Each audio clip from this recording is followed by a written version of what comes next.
Welcome to Money Chat Now, brought to you by Investor Schooling. Hey, you could take a free class this Thursday night by going to investorschooling.com, signing up, and you will learn about stock options, you will learn about real estate, you will learn about the stock market, and you'll even get to meet me. Isn't that cool? I think it's cool.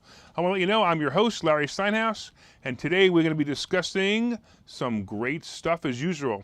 First of all, we're going to talk about the recovery stock sliding on the Delta variant pressure. Robinhood stock, I call that one. Man, it's climbing. Bitcoin and crypto ETFs we're going to be talking about. Pending home sales drop in June. Household debt drops.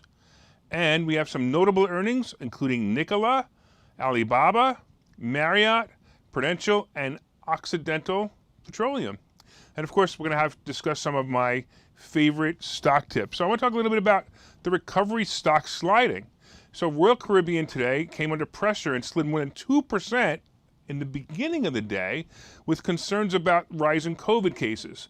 Now, this is interesting because we talked about this yesterday. I actually said this, I think it was one of the last things I said at the end of the show, was that there was an announcement that came on that said, hey, COVID cases, the Delta variant, blah, blah, blah, blah, blah, is, everybody's concerned, blah, blah, blah. And I said tomorrow, some of these recovery stocks, I said AAL and CCL and RCL would probably drop, and they did.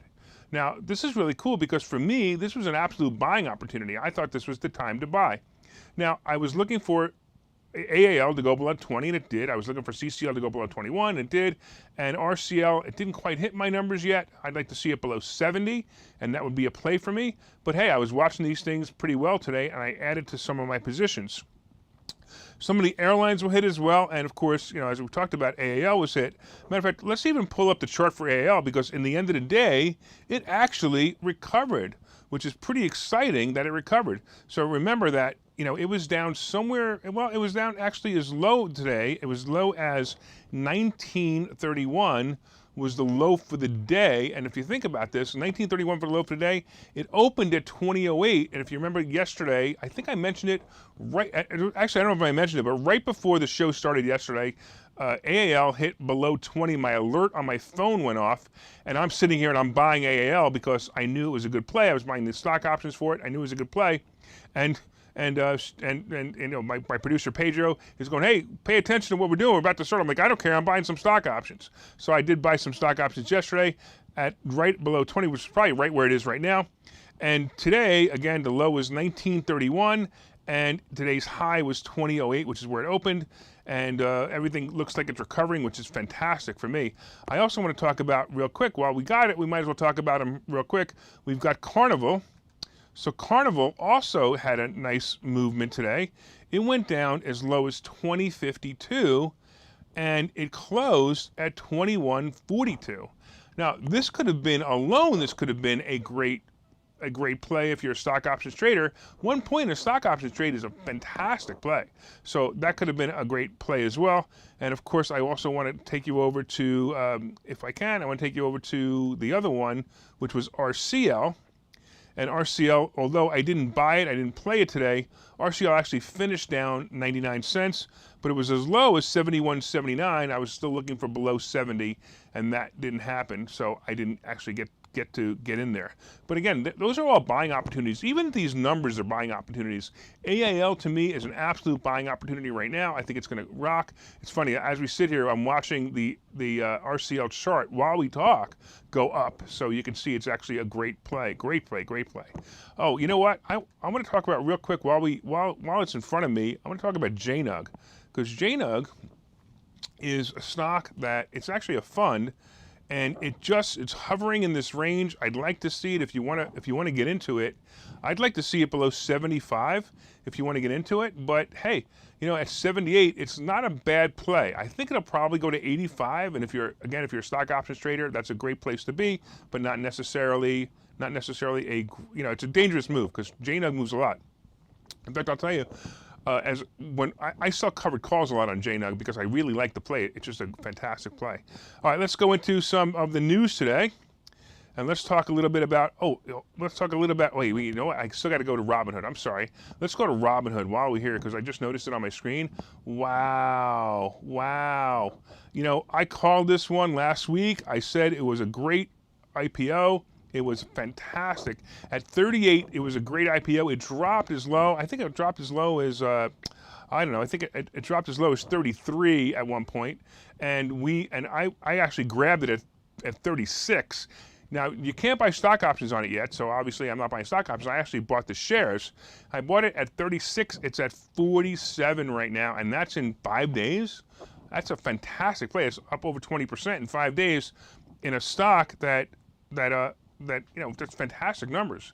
I like this stock, and if I were you, I would definitely look into it. At 47, which it is right now, it might be a little high. I think it's going to have a little bit of resistance at 50. But let's see, it may work out really well for you if you buy it, hold on to it. I like the idea of buying it now before the stock options come out. You buy it now before the stock options come out, and then what you're going to do is you're going to sell covered calls on it, and so what? So the stock gets taken away. I think I'm up 25% on it. So if I'm up 25%, I sell the covered call, and it gets taken away. Who cares? I probably made 35% on my money just because I sold the covered call as well. So also another fantastic play. And that's why I liked it. All right, I'll tell you what. We're going to go run over to a commercial real quick, and then we're going to talk about the next topic, which is all about Bitcoin and crypto ETFs. We'll see you in a minute. Okay, so you've thought about investing in real estate, houses, apartment buildings, properties, but don't really know where to start? Well, what if you could very easily learn how to gain strategies to use other people's money to buy and sell houses in the Philadelphia area? If you could learn and network with successful area real estate investors and how to produce monthly income on rental properties without headaches, that place is Investor Schooling. With Investor Schooling, you'll learn from two Philadelphia area rockstar real estate investors, Phil Falcone and Larry Steinhouse, about how to buy and sell properties the easy way and teach you basic and advanced techniques to help you make money in real estate. You can attend Investor Schooling in person or online visual classes 8 times a month. You can and will learn how to make money in real estate. Call for free information and get a complimentary pass to one of these classes. But don't delay, as these complimentary passes are limited. Call the number on your screen now or visit investorschooling.com. investorschooling.com. All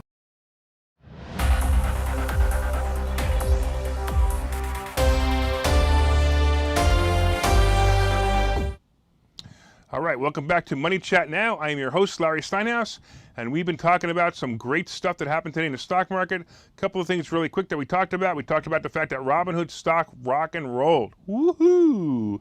I did really well, and I'm loving it. We also talked about the fact that some of the recovery stocks, such as AAL, such as CCL, RCL, all went down today. Actually, they didn't even close that far down, but they went down today and they were buying opportunities, and I picked up a couple of them, and I thought it was a great buy, and if I were you, I keep looking at them. All right, let's go talk about a little bit about crypto ETFs.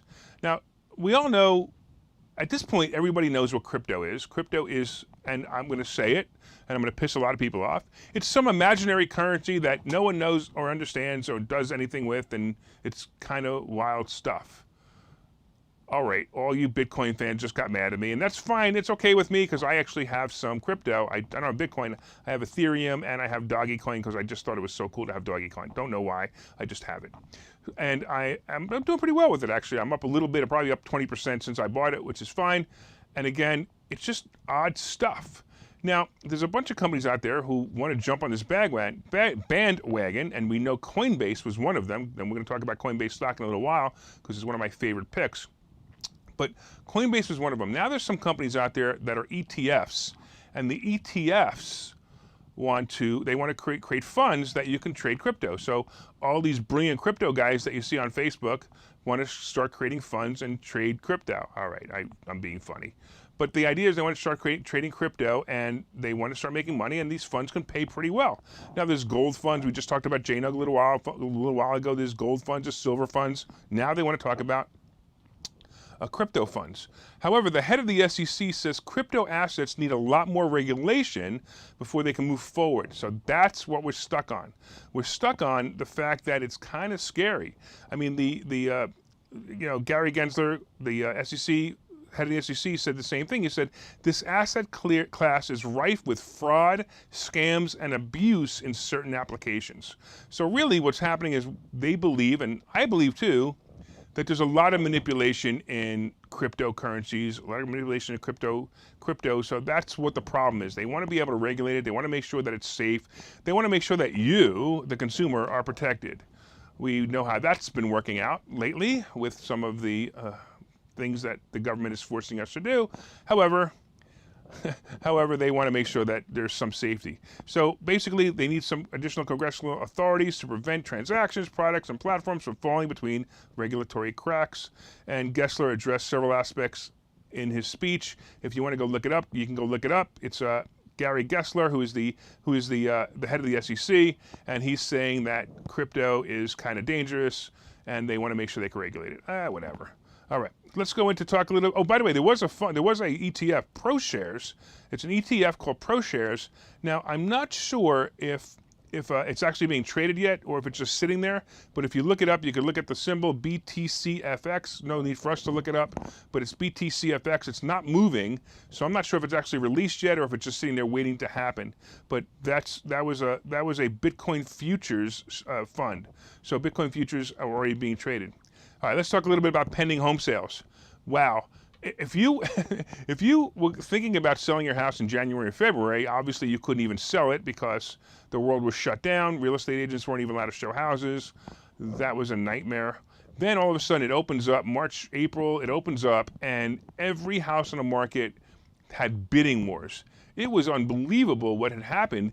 If you tried to buy a house, you couldn't buy a house. You were outbid by people who had cash. If you wanted to get a loan, they didn't want to talk to you. If you wanted an FHA loan or a low down payment loan, forget it. They had people lining up, no inspections. House prices was going crazy. And there were so many contracts. I mean, look, I happen to be a licensed real estate agent also, and people were calling me like crazy. Hey, could you find me a house? I couldn't even find people houses. I didn't even want to do it. It was actually a lot more work because of how many houses I had to show people that they would continuously get rejected for anyway because nobody took their offer. So pending home sales actually dropped in June, and there wasn't that many signed contracts. The interesting thing is in May, the prices were up 17% compared with May 2020, 17%. So if you own a house, your house went up almost 20% for the year. That's phenomenal. Now, I own a lot of properties, and I'm very happy about this. And, you know, when you own properties like I do and they go up 20%, you can afford to buy really cool jackets like this one. All right, so some of the mortgage rates also moved up slightly higher as the start of June, and that also added to, you know, affordability issues. So because mortgage rates went up slightly, but they only went up slightly. I mean, I don't understand this. Sometimes I look at this and it amazes me. And some of you people out there who are at my age or more remember the Jimmy Carter years when mortgage rates were 17%, 18%. I remember getting a mortgage for 13%, and I thought I was lucky when I got that mortgage for 13%. So when your mortgage rates go from 4.25 to 4.5, who cares? I don't get it, but hey, that's just the way it is. All right, here's another interesting thing too. Now, at Investor Schooling, I teach people a lot of times. I teach people about getting credit cards, having available credit ready, and also making sure that that you have money if you need it, if a good deal comes along. And we talk about doing that with credit cards. But here's an interesting thing that you should know is that household debt jumped the most in 14 years to nearly 15 trillion in the second quarter. So it jumped the most in 14 years to nearly 15 trillion in the second quarter. So they're basically saying a lot of people use their credit cards or other debts. However, that's what the headline says. Then when you look into it, it actually says that most of the debt, believe it or not, most of the debt was due to mortgages. So people were taking mortgages. So it wasn't that bad. But this is something you should know. And here it is. So over the past 4 quarters, mortgage originations have totaled close to 4.6 trillion, amounting to 44% of all outstanding home balances. That's why there was so much debt, because it was all new homes. Most of it came from mortgage originations, both initial purchases and refinances, which have been on fire as the Federal Reserve has kept benchmark borrowing rates anchored around historic lows. And yes, it is pretty low. Now, here's where it is. Credit card balances increased by 17 billion, while auto loans were up 33 billion. And student loan debt, figure this one out, student loan debt actually decreased for the period, falling 14 billion to 1.5 trillion, as forbearance programs have kept education-related balances in check. What? The money didn't go away. They still owe the money, but they're reporting that because they didn't have to pay for it, it kind of disappeared temporarily. whatever. I'm one of the few people who is on the right side that says we really should forgive these student loans. These are the biggest ripoffs on the planet. All right, let's talk about forbearance. The median credit score, and this is a really interesting thing too. The median credit score for newly originated mortgages was 760, with 71% of all borrowers having a score of over 760, right, whatever. The share of mortgages moving to delinquency totaled just 0.4%.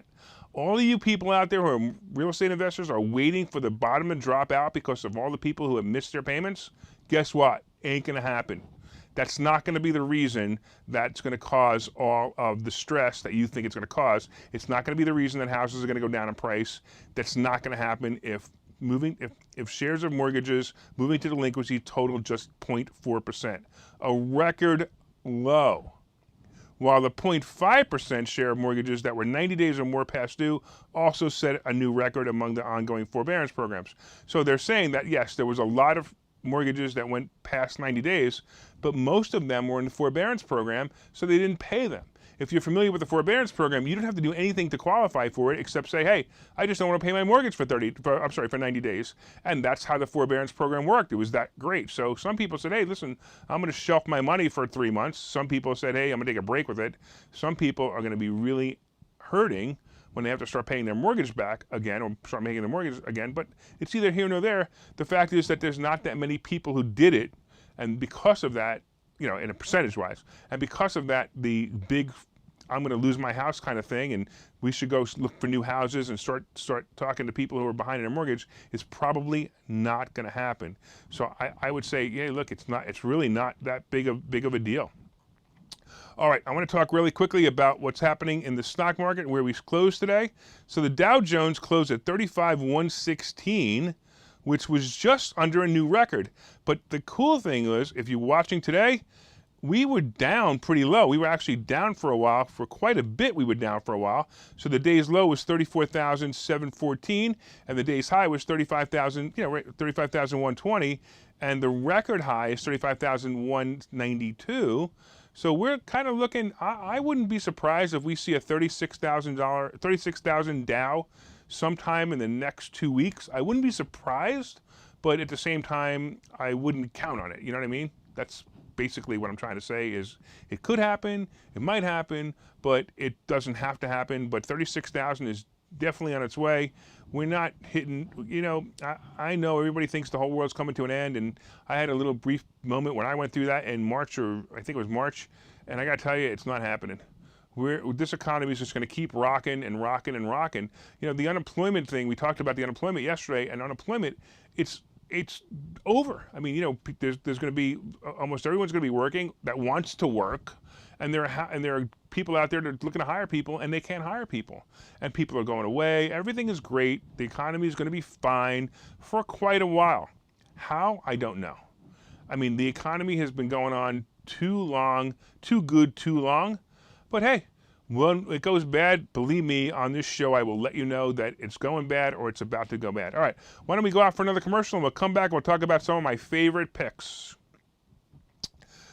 Okay, so you've thought about investing in real estate, houses, apartment buildings, properties, but don't really know where to start? Well, what if you could very easily learn how to gain strategies to use other people's money to buy and sell houses in the Philadelphia area? If you could learn and network with successful area real estate investors and how to produce monthly income on rental properties without headaches, that place is Investor Schooling. With Investor Schooling, you'll learn from two Philadelphia area rockstar real estate investors, Phil Falcone and Larry Steinhouse, about how to buy and sell properties the easy way and teach you basic and advanced techniques to help you make money in real estate. You can attend Investor Schooling in person or online visual classes 8 times a month. You can and will learn how to make money in real estate. Call for free information and get a complimentary pass to one of these classes. But don't delay, as these complimentary passes are limited. Call the number on your screen now or visit investorschooling.com. investorschooling.com.